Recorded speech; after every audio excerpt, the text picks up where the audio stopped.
단어 19개, 음운 일치율 97.4%. 핀란드 북극권 우츠요키에서 녹음된 목소리 한 줄이 세계 언어 개통도를 뒤집었습니다. 48시간 만에 유럽언어연합은 긴급회의를 열었고 옥스퍼드는 140년 만에 논문 심사를 중단했죠. 러시아는 발표를 막았고 핀란드는 서버를 차단했습니다. 그런데 가장 놀라운 건 그 단어들의 뿌리가 한반도였다는 겁니다.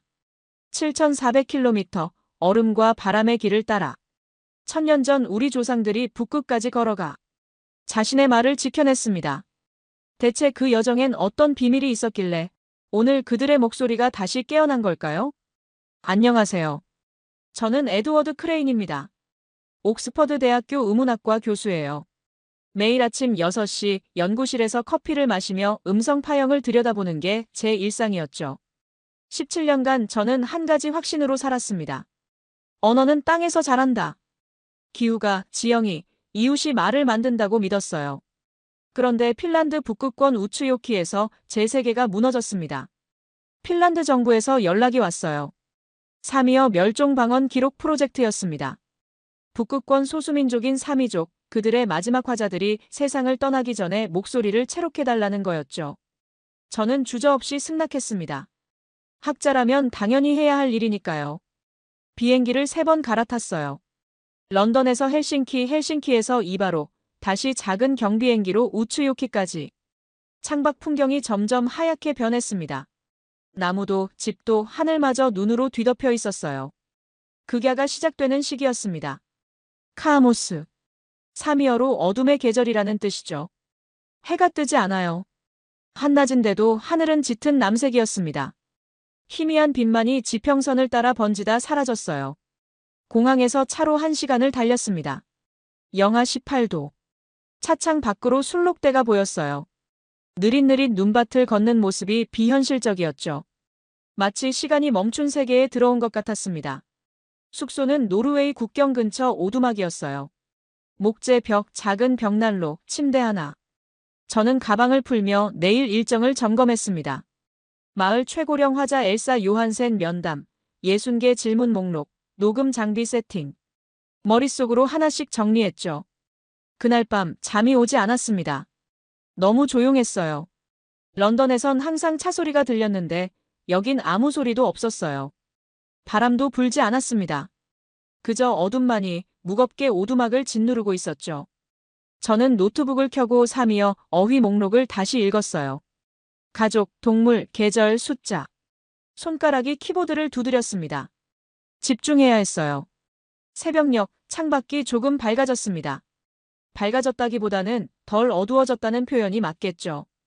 저는 샤워를 하고 두꺼운 방한복을 챙겨 입었어요. 거울 속 제 얼굴은 긴장해 있었습니다. 통역사가 찾아왔어요. 라일라 노르딕. 31살 사미족 여성이었습니다. 검은 머리를 뒤로 묶고 두툼한 코트를 입고 있었죠. 악수를 청했을 때 그녀의 손은 따뜻했어요.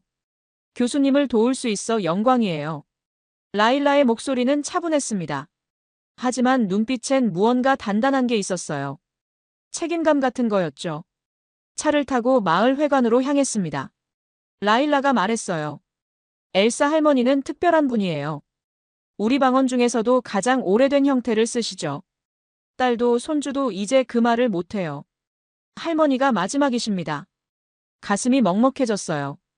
한 언어가 사라진다는 건 한 세계가 소멸하는 거니까요.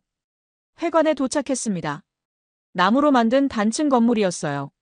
문을 열자 따뜻한 공기가 얼굴을 감쌌죠. 벽난로에서 불이 타닥타닥 소리를 냈습니다. 한쪽 구석, 낡은 의자에 할머니가 앉아 계셨어요. 엘사 요한센. 82살. 주름진 얼굴, 하얀 머리, 작은 체구. 하지만 눈만큼은 놀라울 정도로 또렷했습니다. 제가 인사를 건네자 할머니는 고개를 끄덕였어요. 말없이, 천천히. 저는 녹음 장비를 세팅했습니다. 마이크를 할머니 앞에 놓고 노트북을 열고 파형 프로그램을 실행했어요. 손가락 끝이 미세하게 떨렸습니다. 긴장이었죠. 라일라가 사미어로 통역했어요. 할머니, 가족을 뜻하는 단어들을 말씀해 주시겠어요? 엘사 할머니는 눈을 감았습니다. 잠시 침묵이 흘렀어요. 그리고 천천히 아주 천천히 입을 열었습니다. 아비. 제 귀가 쫑긋 섰어요. 어미. 심장이 한 박자 건너뛰었습니다. 이상했어요. 이 두 단어는 제가 알고 있던 어떤 언어와도 달랐습니다. 하지만 동시에 너무나 익숙했어요. 정확히 어디서 들었는지는 몰랐지만 제 뇌가 신호를 보내고 있었죠. 이 소리를 나는 안다. 저는 엘사 할머니에게 다시 한번 반복해달라고 부탁했습니다. 라일라가 의아한 표정을 지었지만 통역해줬어요. 할머니는 더 천천히, 더 또렷하게 발음했습니다. 아비. 어미. 마이크의 파형이 요동쳤어요. 녹음을 마치고 오두막으로 돌아왔습니다. 저는 곧바로 노트북을 열었어요. 음성 분석 프로그램을 실행했죠. 엘사 할머니의 음성 파일을 불러왔습니다. 그리고 옥스퍼드 언어 데이터베이스에 접속했어요. 전 세계 2,400개 언어의 음원 샘플이 저장된 곳이었습니다. 검색어를 입력했어요. 가족관계 명사. 필터를 걸었습니다. 부모 호칭. 결과가 나타나기 시작했죠. 라틴어, 독일어, 러시아어. 하나씩 비교했어요. 일치하지 않았습니다. 핀-우그리아어군도 달랐어요. 몽골어, 터키어도 아니었죠. 그때 화면 한쪽에 작은 아이콘이 떴습니다. 15세기 한국어 음운 샘플 훈민정음 표본 발음. 저는 그 파일을 클릭했어요. 재생 버튼을 눌렀습니다. 아비. 어미. 온몸이 얼어붙었어요. 저는 두 파일을 겹쳐 재생했습니다. 엘사 할머니의 목소리와 15세기 한국어 샘플. 파형 분석 결과가 화면에 나타났어요. 음운 일치율 97.4%. 음절 지속시간 오차 0.8초. 성조 패턴 일치도 95.1%. 불가능했습니다. 핀란드 북극권과 한반도는 7,400km 떨어져 있어요. 문화적 교류 기록도 없습니다. 언어 계통도 완전히 다르죠. 그런데 두 단어가 500년 시간을 뛰어넘어 완벽하게 겹쳐졌어요. 저는 창밖을 바라봤습니다. 어둠만이 가득한 하늘이었어요. 별 하나 보이지 않았습니다. 그 순간 제 입에서 한 문장이 새어나왔어요.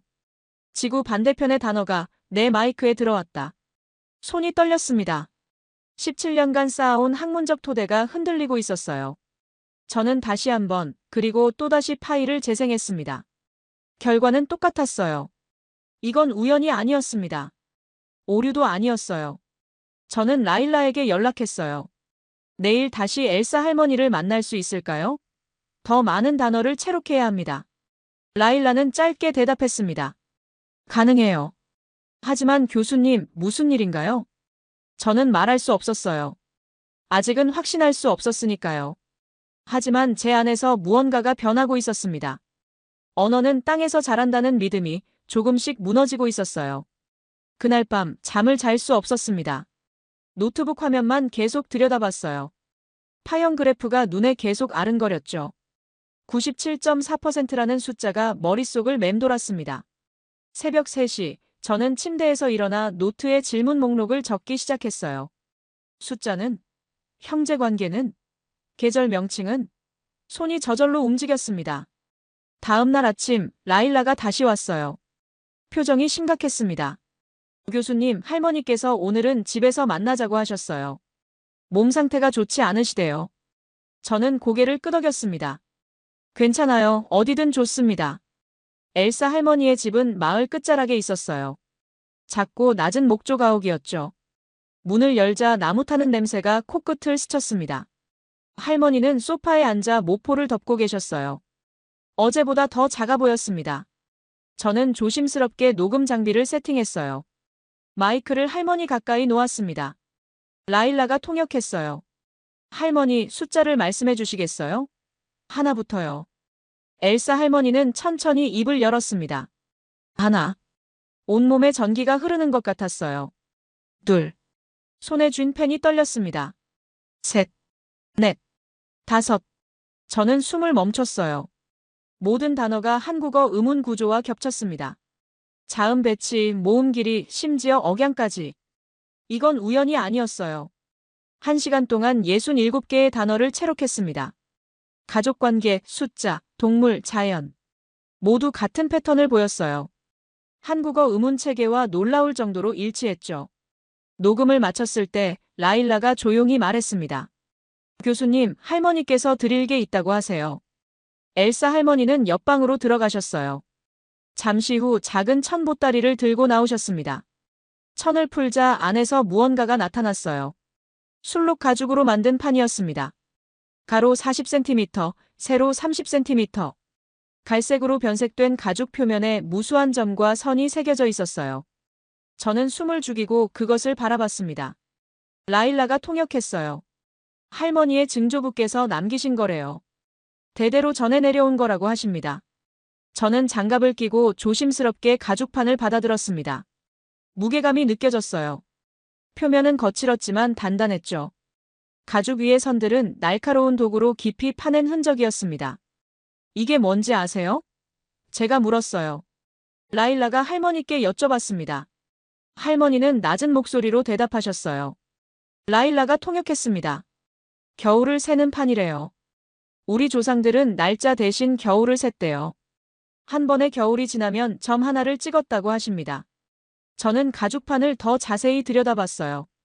점들이 규칙적으로 배열되어 있었습니다. 하나, 둘, 셋. 세어보기 시작했어요. 10개씩 묶인 그룹이 여러 개 보였죠. 손가락으로 조심스럽게 따라가며 셌습니다. 1480개. 1480번의 겨울. 1000년이 넘는 시간이었어요. 그런데 점들만 있는 게 아니었습니다. 곡선들도 있었어요. 가죽판 위쪽에 크게 그려진 곡선, 물결치듯 구불구불한 선. 그 안에 작은 점들이 흩어져 있었죠. 저는 순간 깨달았습니다.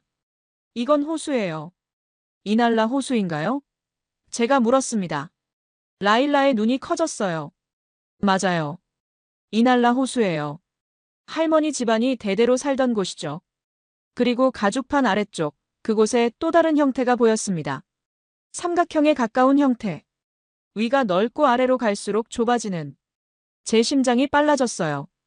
이 형태를 어디선가 본 적이 있었습니다. 한반도. 사진 찍어도 될까요? 저는 라일라에게 물었어요. 라일라가 할머니께 여쭤보고 고개를 끄덕였습니다. 저는 고해상도 카메라를 꺼내 가죽판을 촬영하기 시작했어요. 여러 각도에서 조명을 바꿔가며 찍었습니다. 오두막으로 돌아와 곧바로 분석에 들어갔어요. 사진들을 컴퓨터에 옮기고 3D 스캔 소프트웨어를 실행했습니다. 고해상도 이미지들을 합성해 입체 모델을 만들었죠. 화면에 가죽판이 떠올랐어요. 확대하기 시작했습니다. 점 하나하나가 선명해졌어요. 선들의 깊이가 측정됐죠. 그리고 그 순간 뭔가 이상한 걸 발견했습니다. 표면에 미세한 흔적들이 있었어요. 더 확대했습니다. 점과 선 사이사이 너무 작아서 육안으로는 보이지 않던 무늬들. 규칙적인 형태를 가진 무늬들이었어요. 저는 명암을 조정하고 대비를 높였습니다. 글자였습니다. 한글이었어요. 제 입이 벌어졌습니다. 12개의 자형이 보였어요. 기역, 니은, 미음, 비읍. 훈민정음 초성 형태와 일치했습니다. 너무 작게, 너무 정교하게 새겨져 있었어요. 마치 누군가 의도적으로 숨긴 것처럼. 저는 의자에서 벌떡 일어났습니다. 방안을 걸어 다녔어요. 다시 앉아 화면을 들여다봤죠. 틀림없었습니다. 한글 자음이었어요. 이날라 호수를 나타낸 곡선 옆에 작은 글자들이 있었습니다. 그리고 한반도 형태의 삼각형 근처에도 마치 경로를 표시한 것처럼 두 지점을 연결하는 선 위에 글자들이 새겨져 있었어요. 이건 글자가 아니라 저는 중얼거렸습니다. 귀향의 지도가 아닐까요? 가죽판은 단순한 달력이 아니었어요. 이동 경로였습니다. 누군가가 1000년 전 누군가가 북쪽에서 남쪽으로, 아니 남쪽에서 북쪽으로 이동한 기록.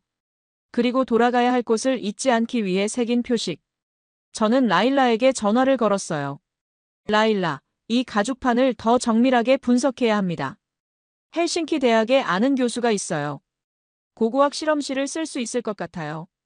라일라는 잠시 침묵했습니다. 교수님, 대체 뭘 발견하신 거예요? 저는 대답할 수 없었어요. 아직은 확신이 서지 않았으니까요. 하지만 한 가지는 분명했습니다. 언어만이 아니었어요. 지도도, 글자도, 기억도 함께 이동했습니다. 그리고 그 모든 것의 끝에 한반도가 있었어요. 다음 날 아침 라일라에게서 전화가 왔습니다. 교수님, 할머니께 말씀드렸어요. 가죽판을 헬싱키로 가져가도 된다고 하셨어요. 저는 안도의 한숨을 쉬었습니다. 정말요? 감사합니다. 하지만 조건이 있어요. 라일라의 목소리가 조금 낮아졌어요. 제가 직접 모시고 가야 한대요. 가죽판을 혼자 보낼 순 없다고 하세요. 당연하죠. 함께 가시죠. 사흘 후, 우리는 우츠요키역 플랫폼에 서 있었습니다. 새벽 6시였어요. 하늘은 여전히 어두웠죠. 라일라는 작은 가방을 조심스럽게 들고 있었습니다. 가죽판이 그 안에 있었어요. 천으로 여러 겹 감싸고 충격방지 재질로 보호했다고 했습니다. 기차가 들어왔어요. 헬싱키까지 8시간 거리였습니다. 우리는 빈 객실을 찾아 자리를 잡았어요. 기차가 천천히 출발했죠. 창밖으로 하얀 설원이 끝없이 펼쳐졌습니다. 저는 노트북을 펼쳤어요. 가죽판 고해상도 사진들을 다시 열었습니다. 확대하고 명암을 조절하고 각도를 바꿔가며 들여다봤어요. 한글 자음 형태가 선명했습니다. 기역, 니은, 미음, 비읍. 의심의 여지가 없었어요. 2시간쯤 지났을까요? 라일라가 조용히 말했습니다. 교수님, 요이크를 들려드릴까요? 저는 고개를 들었어요. 요이크요? 우리 사미족의 전통 노래예요. 가사가 없어요. 그냥 소리로만 부르죠. 라일라는 창밖을 바라봤습니다. 할머니께서 제게 가르쳐 주신 거예요. 우리 가문의 요이크라고. 저는 녹음기를 꺼냈습니다. 불러주시겠어요? 꼭 기록하고 싶어요. 라일라는 눈을 감았습니다. 심호흡을 한 번 했어요. 그리고 노래하기 시작했습니다. 아, 야, 라리요. 목소리가 객실을 채웠어요. 낮고 깊은 소리였습니다. 슬프지만 따뜻했어요. 마치 바람이 눈밭을 스치는 것 같았죠. 라일라의 목소리는 높아졌다, 낮아졌다 물결쳤습니다. 저는 숨을 죽이고 들었어요. 이상했습니다. 이 선율을 어디선가 들어본 것 같았어요. 정확히 어디인지는 몰랐지만 귀가 기억하고 있었습니다. 가슴이 먹먹해졌어요. 목구멍이 조여왔죠. 라일라의 노래는 3분 정도 이어졌습니다. 마지막 음이 길게 늘어지다 사라졌어요. 객실은 다시 조용해졌습니다. 기차 바퀴 소리만 규칙적으로 울렸어요. 아름다웠어요. 제가 말했습니다. 목소리가 떨렸어요. 라일라는 눈을 떴습니다. 증조 할머니께서 부르시던 거예요. 우리 가문 대대로 전해 내려온 요이크라고 하셨죠. 무슨 의미가 있나요? 돌아갈 곳을 잊지 말라는 뜻이래요. 라일라는 창밖을 바라봤습니다. 할머니도 정확히는 모르세요. 어디로 돌아가라는 건지. 그냥 대대로 그렇게 불러왔다고만. 제 심장이 쿵 내려앉았습니다. 돌아갈 곳. 가죽판에 새겨진 한반도 형태가 눈앞에 떠올랐어요. 이날라 호수에서 남쪽으로 이어진 선. 그 끝에 삼각형. 저는 녹음기를 내려다봤습니다. 빨간 불이 깜빡이고 있었어요. 3분 17초. 라일라의 요이크가 고스란히 담겨 있었습니다. 이 노래도 분석해봐도 될까요? 물론이에요. 라일라는 고개를 끄덕였습니다. 헬싱키에 도착한 건 오후 2시였어요. 역 광장에 눈이 내리고 있었습니다. 우리는 택시를 타고 대학으로 향했어요. 고고학과 건물 앞에서 마르쿠스 교수가 기다리고 있었습니다. 에드워드, 오랜만이군. 마르쿠스는 악수를 건넸어요. 그래서 뭘 분석하고 싶다는 건가? 라일라가 조심스럽게 가방을 열었습니다. 가죽판을 꺼냈어요. 마르쿠스의 눈이 커졌습니다. 이건 대단한데. 술록 가죽이군. 탄소 연대 측정을 해봐야겠어. 그리고 하나 더요. 저는 녹음기를 꺼냈습니다. 이 노래도 분석하고 싶어요. 마르쿠스는 의아한 표정을 지었지만 고개를 끄덕였어요. 가죽판은 실험실로 보내졌습니다. 결과가 나오려면 이틀이 걸린다고 했어요. 저는 라일라와 함께 숙소로 향했습니다. 대학 근처 게스트하우스였어요. 짐을 풀고 저는 곧바로 다시 대학으로 나왔습니다. 밤 10시였지만 잠이 오지 않았어요. 음악 분석실로 향했습니다. 문을 열고 들어가 컴퓨터를 켰어요. 라일라의 요이크 파일을 옮겼습니다. 음악 분석 프로그램을 실행했어요. 파형이 화면에 나타났죠. 주파수 분석, 음계 추출, 리듬 패턴 측정. 데이터가 차곡차곡 쌓여갔습니다. 오음계 구조, 특정 간격, 반복되는 선율 패턴. 이제 비교가 필요했어요. 저는 세계 민속음악 데이터베이스에 접속했습니다. 검색창에 입력했어요. 한국 전통 민요. 수백 개의 파일이 나타났습니다. 아리랑, 도라지, 강강술래. 하나씩 열어봤어요. 파형을 불러와 비교하기 시작했습니다. 그리고 아리랑을 재생했을 때 숨이 멎었습니다. 음계가 겹쳤어요. 완벽하게는 아니었지만 구조가 일치했습니다. 오음계의 배치, 사이의 간격, 선율이 오르고 내리는 패턴. 저는 손을 떨며 두 파일을 동시에 재생했어요. 요이크와 아리랑이 기묘하게 조화를 이뤘습니다. 심장이 미친 듯이 뛰었어요. 저는 정밀 분석을 실행했습니다. 알고리즘이 두 곡의 음악적 요소를 비교하기 시작했어요. 박자, 템포, 선율 곡선, 지속 시간, 높이 변화. 모든 변수가 계산됐습니다. 화면에 결과가 떴어요. 음악적 유사도 93%. 손에 쥔 마우스가 떨렸습니다. 93%. 이건 우연일 수 없었어요. 7,400km 떨어진 두 곳에서 불리는 노래가 93% 일치한다는 건 같은 뿌리를 가졌다는 뜻이었습니다. 저는 의자에 깊이 기댔어요. 천장을 바라봤습니다. 형광등이 희미하게 깜빡였어요. 머릿속이 복잡했습니다. 언어, 지도, 그리고 이제 음악까지. 모든 증거가 한 방향을 가리키고 있었어요. 새벽 2시, 저는 라일라에게 메시지를 보냈습니다. 라일라, 당신의 노래가 한국의 아리랑과 93% 일치해요. 답장은 금방 왔어요. 믿을 수가 없어요. 저도 믿을 수 없었습니다. 하지만 화면 속 숫자는 명확했어요. 저는 다시 두 곡을 재생했습니다. 요이크의 선율과 아리랑의 선율이 겹쳐지며 흘러나왔어요. 마치 1000년 전 누군가가 한 곡을 불렀고 그 노래가 북쪽과 남쪽으로 갈라져 각자의 하늘에서 살아남은 것 같았습니다. 1000년 전 노래가 저는 중얼거렸습니다. 다른 하늘에서도 불리고 있었어요. 창밖은 여전히 어두웠습니다. 하지만 제 안에서는 무언가 밝아지고 있었어요. 이틀 후 마르쿠스에게서 전화가 왔습니다. 에드워드, 결과 나왔네. 연구실로 올 수 있나? 저는 곧바로 달려갔어요. 마르쿠스는 실험실 문을 열어줬습니다. 책상 위에 보고서가 놓여 있었어요. 가죽판 탄소 연대 측정 결과야.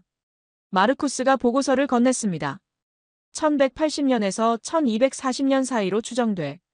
대략 서기 780년에서 840년 사이에 만들어진 거지.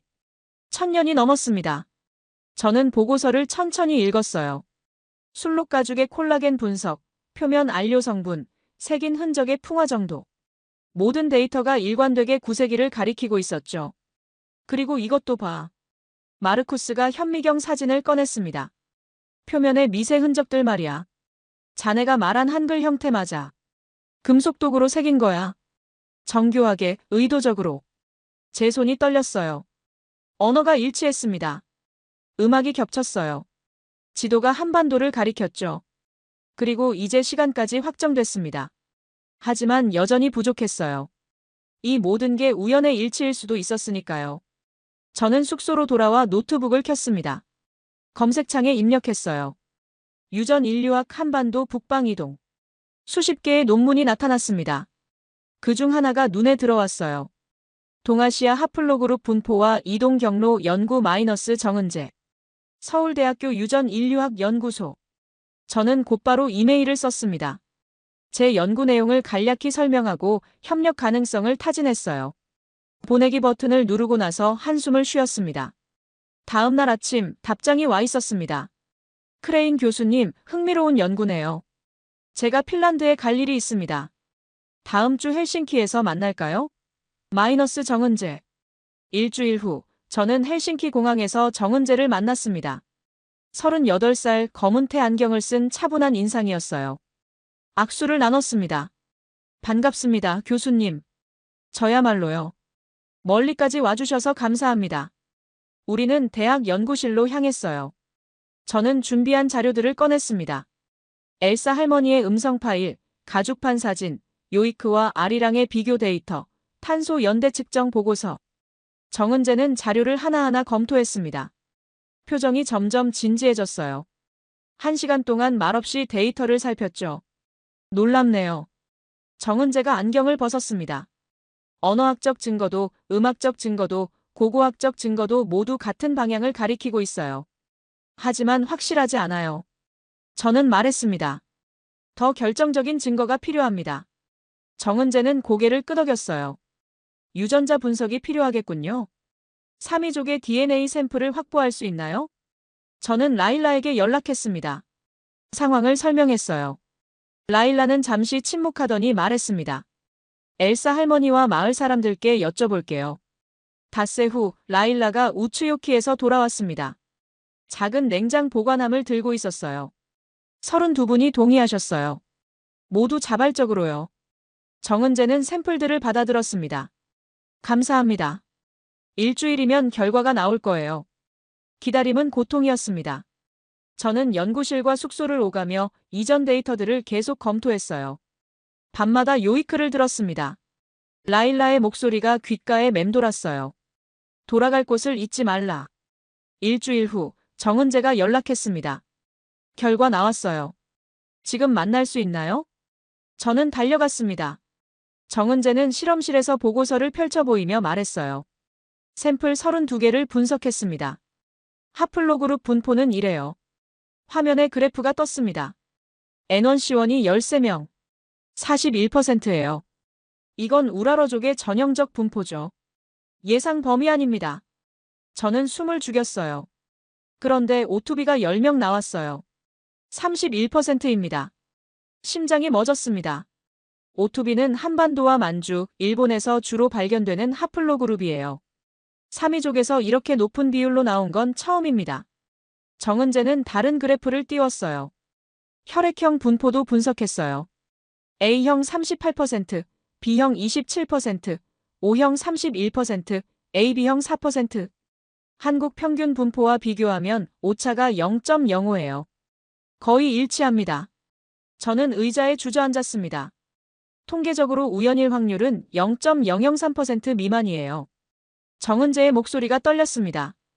교수님, 이건 우연이 아니에요. 삼이족 일부는 한반도에서 온 게 맞아요. 제 입에서 한 문장이 터져나왔습니다. 언어, 문화, 유전. 세 축이 한 점에서 만나고 있어요. 정은재는 고개를 끄덕였어요. 단어는 사라져도 DNA는 거짓말을 하지 않아요. 저는 창밖을 바라봤습니다. 눈이 내리고 있었어요. 하얀 눈송이들이 천천히 떨어졌죠. 17년간 제가 믿어온 모든 것이 무너졌습니다. 언어는 땅에서 자라지 않았어요. 사람이 이동하면 언어도 함께 움직였습니다. 그리고 1000년 전 누군가는 한반도에서 북극까지 걸어갔던 거예요. 발표를 준비하기 시작했습니다. 정은재, 마르쿠스, 라일라, 그리고 저. 넷이 모여 논문 초안을 작성했어요.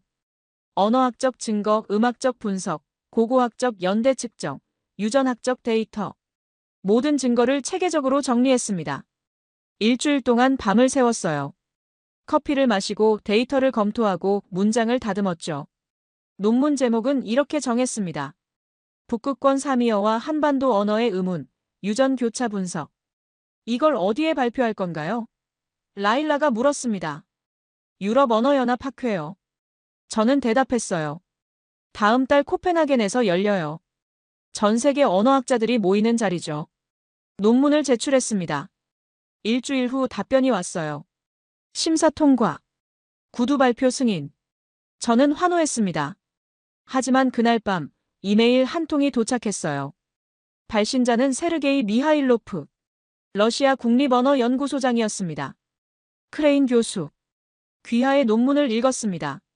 심각한 방법론적 오류가 있어 보이는군요. 사미 문화는 우랄 슬라브 계통의 유산입니다. 한반도와의 연결은 과도한 해석이며 정치적 의도가 의심됩니다. 발표를 제고하시기 바랍니다. 손이 떨렸어요. 저는 정은재에게 이메일을 전달했습니다. 정은재는 짧게 답했어요. 무시하세요. 데이터는 명확합니다.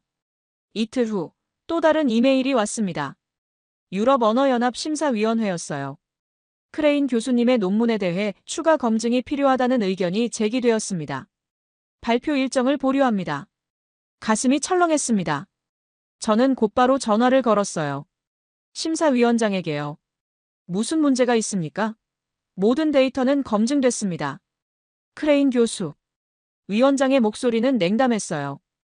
여러 연구소에서 우려를 표명했습니다. 유라시아 민족주의를 조장할 수 있다는 거죠. 정치적으로 민감한 사안이에요. 하지만 이건 과학입니다. 제 목소리가 높아졌어요. 정치가 아니라 데이터예요. 데이터 해석은 언제나 맥락 안에 있습니다. 위원장은 차갑게 말했습니다. 추가 심사가 끝날 때까지 발표는 불가합니다. 전화가 끊겼어요. 저는 주저앉았습니다. 17년간 학자로 살아오며 이런 경험은 처음이었어요. 데이터가 명확한데 발표를 막다니. 일주일 후 더 큰 문제가 터졌습니다. 헬싱키 대학 서버에 접속하려는데 로그인이 안 됐어요. 비밀번호를 재입력했습니다. 오류 메시지만 떴죠. 저는 마르쿠스에게 전화했습니다. 마르쿠스, 서버 접속이 안 돼요. 나도 마찬가지야. 마르쿠스의 목소리가 긴장되어 있었어요. 방금 대학 본부에서 연락 왔어. 우리 연구 계정이 동결됐대. 자료 검증 명목으로. 뭐라고요? 유럽 언어연합에서 공식 요청했대.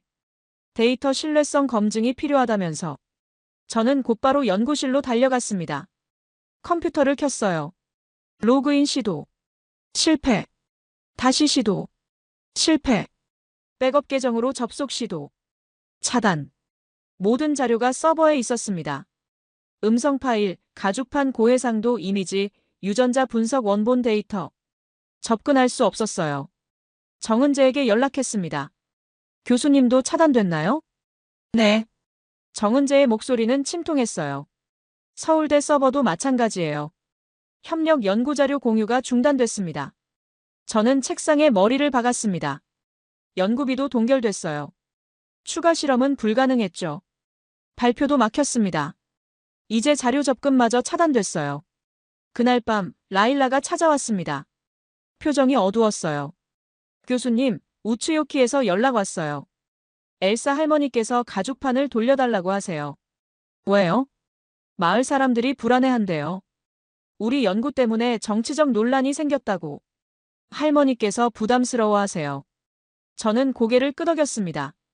당연하죠. 돌려드려야죠. 라일라는 가죽판을 가져갔어요. 떠나기 전 제 손을 잡았습니다. 포기하지 마세요, 교수님. 혼자 남았습니다. 연구실은 텅 비어 있었어요. 컴퓨터 화면만 희미하게 빛났죠. 저는 창밖을 바라봤습니다. 눈이 내리고 있었어요. 세르게이 미하일로프에게 이메일을 보냈습니다. 당신은 과학을 두려워하는군요. 답장은 금방 왔어요. 나는 혼란을 두려워합니다. 크레인 교수. 저는 웃음이 나왔습니다. 쓴웃음이었죠. 언어를 연구하며 평생을 살았어요. 말이 가진 힘을 믿었습니다. 그런데 지금 침묵이 더 큰 힘을 발휘하고 있었어요. 언어보다 두려운 건 저는 중얼거렸습니다. 침묵이군요. 하지만 포기할 수 없었습니다. 제 노트북에는 아직 백업 파일들이 남아 있었어요. 정은재도 자기 컴퓨터에 사본을 보관하고 있었죠. 그리고 라일라는 요이크를 기억하고 있었습니다. 자료는 막을 수 있어도 진실은 막을 수 없었어요. 한 달이 지났습니다. 연구는 멈춰 있었어요. 학회 발표는 무기한 보류됐고 서버 접근은 여전히 차단됐죠. 저는 헬싱키 숙소에서 혼자 남은 자료들을 정리하며 시간을 보냈습니다. 어느 날 새벽 라일라에게서 전화가 왔어요. 교수님. 목소리가 떨리고 있었습니다. 뭔가 발견했어요. 무엇을요? 할머니 댁 다락방을 정리하다가 오래된 상자를 찾았어요. 증조 할아버지 것이었대요. 그 안에 일기가 있었어요. 심장이 뛰기 시작했습니다. 일기요? 네. 사미어로 쓰여 있는데 이상한 문장이 있어요. 교수님이 직접 보셔야 할 것 같아요. 저는 곧바로 짐을 쌌습니다. 다음 날 아침 기차를 탔어요. 헬싱키에서 우츠요키까지 다시 8시간. 라일라가 역에서 기다리고 있었습니다. 차를 타고 엘사 할머니 댁으로 향했어요. 할머니는 거실 소파에 앉아 계셨죠. 예전보다 더 야위어 보였습니다. 할머니. 라일라가 사미어로 말했어요. 할머니는 고개를 끄덕이며 옆방을 가리켰습니다. 라일라를 따라 작은 방으로 들어갔어요. 책상 위에 낡은 가죽 표지 공책이 놓여 있었습니다. 갈색으로 변색되고 모서리가 헤어진. 라일라가 조심스럽게 펼쳤어요. 여기요. 손가락이 가리킨 페이지를 들여다봤습니다. 사미어 문자들이 빽빽이 적혀 있었어요. 잉크는 발에 있었지만 글자는 또렷했죠. 이 부분이에요. 라일라가 한 문장을 짚었습니다. 증조 할아버지께서 쓰신 건데 이상해요. 사미어가 아니에요. 제 눈이 커졌습니다. 한글이었어요. 희미했지만 분명했습니다. 남쪽 바다의 형제에게 돌아가라. 15세기 한글 표기법이었어요. 훈민정음 해례본에서 본 것과 똑같은 자형. 손이 떨렸습니다. 이게 언제 쓰인 건가요? 1890년대라고 돼 있어요. 라일라가 다른 페이지를 넘겼습니다. 증조 할아버지께서 25살 때 쓰신 거래요. 어떻게 한글을 알았을까요? 라일라는 고개를 저었어요. 모르겠어요. 할머니께서도 모르신대요. 그냥 조상 대대로 전해 내려온 글자라고만. 저는 일기를 천천히 넘겼습니다. 대부분은 사미어로 쓰여 있었어요. 날씨, 술록대, 사냥 이야기. 하지만 중간중간 한글 문장이 섞여 있었습니다. 북쪽 하늘 아래, 잊지 말라. 겨울이 1000번 지나도 노래는 남는다. 우리는 돌아가야 한다. 가슴이 먹먹해졌어요. 라일라. 저는 일기를 내려놓았습니다. 이날라 호수에 갈 수 있을까요? 지금요? 네. 지금요. 차를 타고 이날라 호수로 향했습니다. 30분 거리였어요. 호수는 얼어붙어 있었죠. 새하얀 눈이 표면을 덮고 있었습니다. 주변은 고요했어요. 바람 소리만 낮게 울렸죠. 라일라가 차에서 내렸습니다. 저도 따라 내렸어요. 눈을 밟으며 호숫가로 걸어갔습니다. 발자국 소리가 뽀드득거렸어요. 여기가 우리 조상들이 살던 곳이에요. 라일라가 말했습니다. 증조 할머니께서 말씀하셨죠. 이 호수 옆에서 1000번의 겨울을 보냈다고. 저는 호수를 바라봤습니다. 얼음 위로 눈발이 날렸어요. 그 순간 라일라가 노래를 부르기 시작했습니다. 요이크였어요. 아, 야, 라리요. 목소리가 호수 위로 퍼져나갔습니다. 차갑고 맑은 공기를 타고 울려 퍼졌어요. 저는 가만히 서서 들었습니다.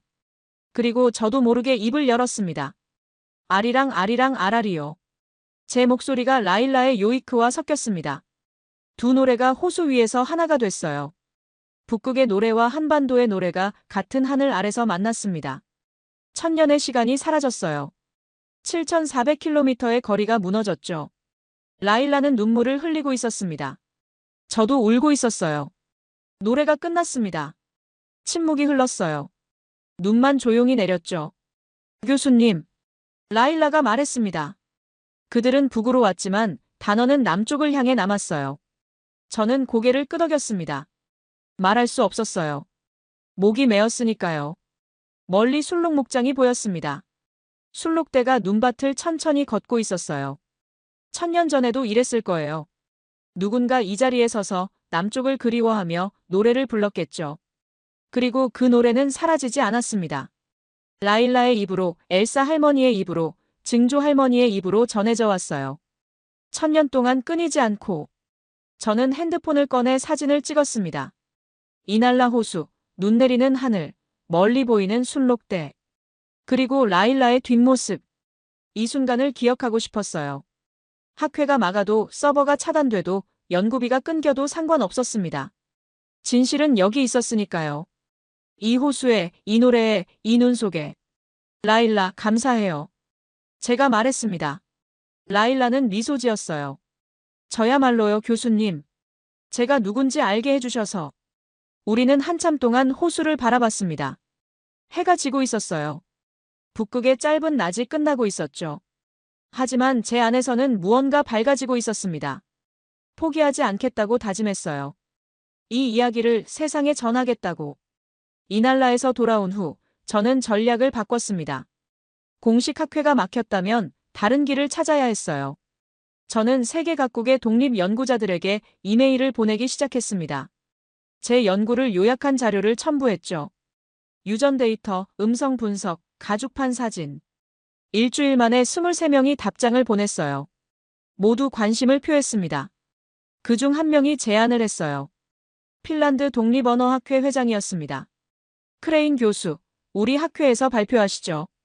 소규모지만 전 세계로 생중계됩니다. 저는 곧바로 승낙했어요. 정은재에게 연락했습니다. 교수님, 발표 기회가 생겼어요. 함께 하시겠어요? 당연하죠. 정은재의 목소리는 단호했습니다. 한 달 후 헬싱키 시내 작은 강당에 모였습니다. 좌석은 100개였어요. 하지만 온라인으로는 500명이 넘는 학자들이 접속해 있었죠. 저는 무대 뒤에서 노트북을 점검했습니다. 발표 자료를 다시 한번 확인했어요. 음성 파일, 파형 그래프, 유전자 데이터, 가죽판 이미지. 모든 걸 준비했습니다. 정은재가 옆에 섰어요. 떨리시죠? 네. 저는 솔직하게 대답했습니다. 무섭기도 해요. 괜찮아요. 우리에게 진실이 있잖아요.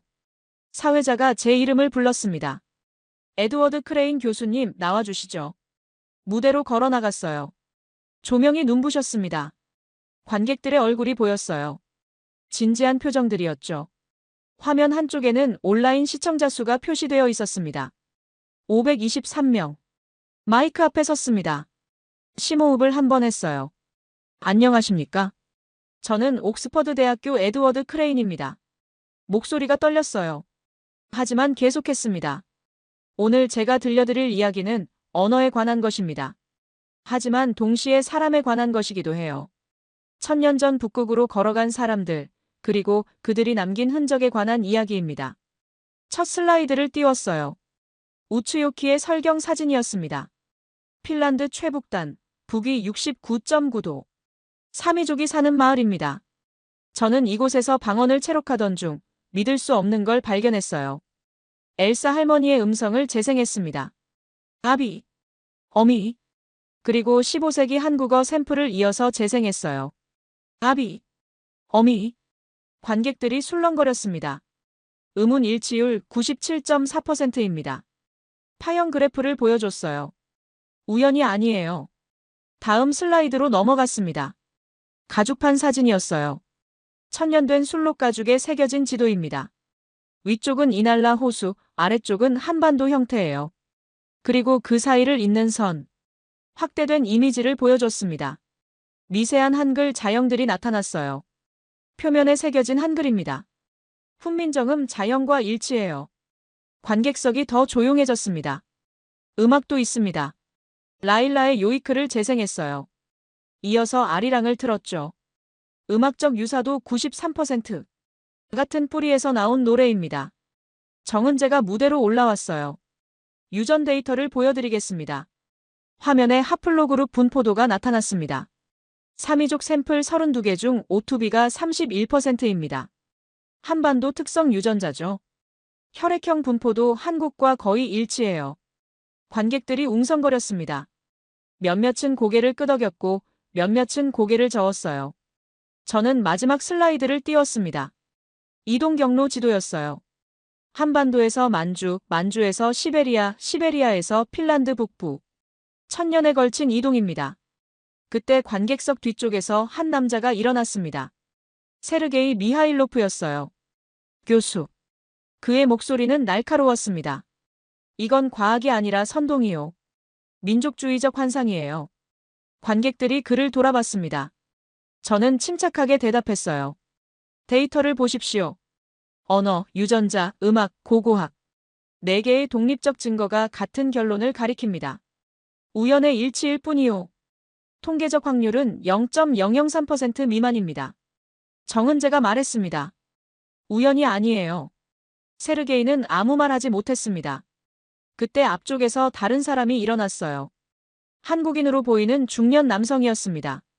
저는 서울대학교 김세영입니다. 그의 목소리는 떨리고 있었어요. 이건 학문이 아니라 귀향입니다. 관객석이 조용해졌습니다. 1000년 전 누군가 북쪽으로 걸어갔어요. 어떤 이유에서든요. 그리고 그들은 단어를 남겼습니다. 노래를 남겼어요. 유전자를 남겼죠. 크레인 교수는 그걸 찾아낸 겁니다. 김세영 교수는 저를 바라봤습니다. 감사합니다, 교수님. 저는 고개를 숙였어요. 목이 메었습니다. 발표를 마무리했습니다. 우리는 단어를 잃었을 뿐 언어를 잃은 적은 없습니다. 말은 사람과 함께 움직여요. 국경을 넘고 바다를 건너고 천년을 살아남습니다. 그게 제가 발견한 진실입니다. 박수가 터져나왔습니다. 처음엔 몇 명이었어요. 그러다 점점 커졌죠.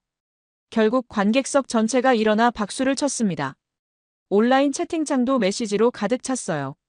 저는 무대에 서서 그 소리를 들었습니다. 17년간 학자로 살며 꿈꿔온 순간이었어요. 진실은 막을 수 없었습니다. 발표가 끝난 후 모든 게 바뀌었습니다.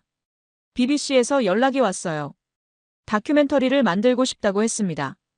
한국방송국도 취재를 요청했죠. 논문은 세계 학술지에 동시 게재됐어요. 세르게이는 더 이상 연락하지 않았습니다. 그리고 6달 후 특별한 제안이 들어왔습니다. 한국 핀란드 문화교류재단에서였어요. 이날라 호수에서 합창 행사를 열고 싶습니다. 한국과 핀란드 청년들이 함께 요이크와 아리랑을 부르는 거죠. 저는 망설임 없이 동의했습니다. 준비 기간은 석 달이었어요.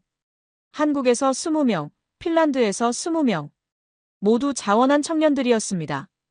음악을 전공한 사람도 있었고 그냥 노래를 좋아하는 사람도 있었어요. 라일라가 요이크를 가르쳤습니다. 저는 아리랑 악보를 구해보냈어요. 청년들은 화상으로 연습했죠. 매주 2번씩 서로의 노래를 배웠습니다. 행사 날짜는 3월로 정했어요. 춘분 직전이었습니다. 극야가 끝나고 해가 다시 떠오르는 시기였죠. 핀란드 기상청에서 연락이 왔어요. 그 시기에 태양 활동이 활발합니다. 오로라를 볼 확률이 높아요. 저는 보름 전에 우츠요키에 도착했습니다. 준비를 도와야 했어요. 이날라 호수 위에 무대를 세웠습니다. 얼음이 충분히 두꺼웠어요. 조명을 설치하고 음향 장비를 점검했죠. 한국 청년들이 도착했습니다. 공항에서 처음 만났을 때 그들의 눈이 반짝였어요. 교수님, 우리 조상들이 정말 여기까지 왔다는 게 믿기지 않아요. 한 청년이 말했습니다. 저는 대답했어요. 7,400km예요. 우리 조상들이 걸어온 거리죠. 세계 어느 민족도 이런 이동을 해낸 적이 없습니다. 핀란드 청년들과 만났습니다. 처음엔 어색했어요. 언어도 달랐고 문화도 달랐죠. 하지만 연습을 시작하자 금방 친해졌습니다. 노래는 말보다 빨랐어요. 라일라가 앞에 섰습니다. 자, 요이크부터 해볼까요? 아, 야, 라리요. 40개의 목소리가 하나로 모였어요. 처음엔 불안정했습니다. 음정도 제각각이었죠. 하지만 반복할수록 조화로워졌어요. 다음은 아리랑이었습니다. 한국 청년이 선창을 했어요. 아리랑 아리랑 아라리요. 핀란드 청년들이 따라 불렀습니다. 발음이 서툴렀어요. 하지만 진심이 담겨 있었죠. 행사 전날 밤, 저는 혼자 호수를 바라봤습니다. 1000년 전 누군가 여기 서 있었어요. 한반도에서 출발해 만주를 거쳐 시베리아를 지나 마침내 북극에 도착한 사람들. 그들은 포기하지 않았습니다. 추위도 배고픔도 외로움도 이겨냈어요. 그리고 자신들의 말을 지켰죠. 이건 단순한 이동이 아니었어요. 생존이었습니다. 한민족의 강인함이었죠. 행사 당일이 왔습니다. 오후 6시 하늘은 어두웠지만 별이 보였어요. 기온은 영하 12도였습니다. 호수 위 무대에 조명이 켜졌죠. 100명이 넘는 사람들이 모여들었어요. 마을 주민들, 관광객들, 그리고 엘사 할머니도 오셨습니다. BBC 카메라가 설치돼 있었어요. 생중계였습니다. 전 세계 어디서든 볼 수 있었죠. 청년들이 무대에 올랐습니다. 한국 청년 20, 핀란드 청년 20. 모두 하얀 옷을 입고 있었어요. 라일라가 마이크를 잡았습니다. 1000년 전 한반도에서 출발한 사람들이 이 호수에 도착했습니다. 그들은 언어를 잃지 않았어요. 노래를 잊지 않았습니다. 오늘 우리는 그 노래를 다시 부릅니다. 음악이 시작됐어요. 먼저 요이크였습니다. 핀란드 청년들이 선창했죠. 낮고 깊은 목소리가 호수 위로 퍼져나갔어요. 한국 청년들이 화음을 넣었습니다.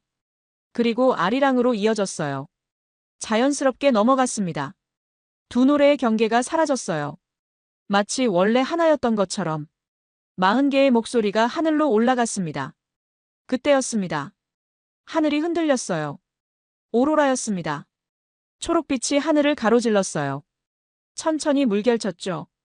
춘분 직전, 태양풍이 가장 강한 시기였습니다. 지구 자기장이 북위 69도 상공에서 태양 입자와 충돌하며 빛을 만들어내고 있었어요. 과학자들은 이렇게 말합니다. 오로라는 우주가 지구에 보내는 편지라고. 오늘 그 편지는 천년을 기다린 만남을 축복하고 있었습니다. 붉은 빛이 섞였어요. 보라빛도 나타났습니다. 오로라가 춤을 췄어요. 관객들이 탄성을 질렀습니다. 하지만 청년들은 노래를 멈추지 않았어요. 오히려 더 크게 불렀죠. 저는 무대 아래에 서서 위를 올려다봤습니다. 오로라가 펼쳐진 하늘, 그 아래서 노래하는 청년들. 가슴이 터질 것 같았어요. 한민족이었습니다. 7,400km를 걸어 북극까지 닿았던 우리 조상들. 세계 어느 민족도 해내지 못한 일을 해냈어요. 그리고 1000년 후 오늘, 그 후손들이 다시 만나 노래를 부르고 있었습니다. 노래가 끝났습니다. 침묵이 흘렀어요. 오로라만 조용히 춤췄습니다. 그리고 박수가 터져나왔습니다. 엘사 할머니가 일어나 박수를 치셨어요. 눈물을 흘리고 계셨죠. 저는 무대로 올라갔어요. 마이크를 잡았습니다. 우리 조상들은 포기하지 않았습니다. 제 목소리가 떨렸어요. 추위도 배고픔도 천년의 시간도 우리말을 지웠지 못했어요. 이것이 한민족의 힘입니다. 관객들이 환호했습니다. 한반도는 작은 땅이 아니었어요. 세계로 뻗어나간 출발점이었습니다. 북극까지 닿았던 우리의 발자취가 여기 있어요. 민족의 이름은 달라도 말의 별빛은 같았습니다. 한국 청년 하나가 손을 들었어요. 교수님, 제가 한마디 해도 될까요? 물론이죠. 그 청년이 앞으로 나왔습니다. 저는 부산에서 왔어요. 한국이 세계의 변두리인 줄 알았어요. 그런데 아니었습니다. 우리 조상들은 이미 1000년 전에 세계를 누볐어요. 북극까지요. 이게 자랑스럽습니다. 핀란드 청년도 나왔어요. 저는 헬싱키에서 왔습니다. 제 피 속에 한국인의 유전자가 흐른다는 게 놀라워요. 우리는 형제였습니다. 1000년 전부터요. 사람들이 울고 있었습니다. 저도 울고 있었어요. BBC 감독이 다가왔습니다. 교수님, 이거 전 세계로 나갔어요. 지금 20만 명이 보고 있습니다. 화면 속 댓글이 흘러갔어요. 영어, 한국어, 핀란드어, 일본어, 중국어. 전 세계 사람들이 지켜보고 있었습니다. 한국인으로 태어난 게 자랑스럽다. 우리 조상들이 이렇게 위대했다니. 세계 끝까지 닿았던 한민족. 저는 하늘을 올려다봤습니다. 오로라는 여전히 춤추고 있었어요. 행사가 끝나고 사람들은 천천히 흩어졌습니다. 하지만 청년들은 남아서 호수 위를 걸어 다녔어요. 함께 사진을 찍고 이야기를 나눴죠. 라일라가 제 옆에 섰어요. 교수님, 우리가 해냈어요. 아니요. 저는 고개를 저었습니다. 우리 조상들이 해냈어요. 우리는 그걸 찾았을 뿐이죠. 엘사 할머니가 다가오셨어요. 라일라가 통역했습니다. 할머니께서 고맙다고 하세요. 증조부님이 지키려 했던 걸 세상에 알려줬다고. 저는 할머니의 손을 잡았습니다. 제가 감사드려야죠. 1000년 동안 우리말을 지켜주셔서요. 하늘의 오로라는 여전히 춤추고 있었어요. 저는 생각했습니다. 언어는 사라지지 않는다고. 한민족의 정신도 사라지지 않아요. 바다를 건너고 산을 넘고 북극까지 가고 1000년을 살아남습니다. 그리고 오늘 그 정신이 다시 하나로 모였습니다. 1000년 전 한반도에서 출발한 이들이 7,400km의 얼음길을 건너 북극까지 걸어갔습니다. 그들이 남긴 단어, 아비와 어미는 핀란드의 노래가 되었고 오늘 오로라 아래에서 다시 울려 퍼졌습니다. 에드워드 크레인의 녹음기에 담긴 그 목소리가 라일라의 요이크로 되살아나 지금 여러분의 가슴을 두드리고 있습니다. 이 이야기가 자랑스러우셨다면 좋아요와 구독으로 함께 해주세요. 그리고 댓글에 한민족 3글자만을 남겨주세요. 여러분의 마음의 소리를 자유롭게 들려주세요. 당신의 댓글 한 줄이 이제는 세대를 넘어 역사를 잇는 힘이 됩니다. 끝까지 시청해주셔서 진심으로 감사드립니다.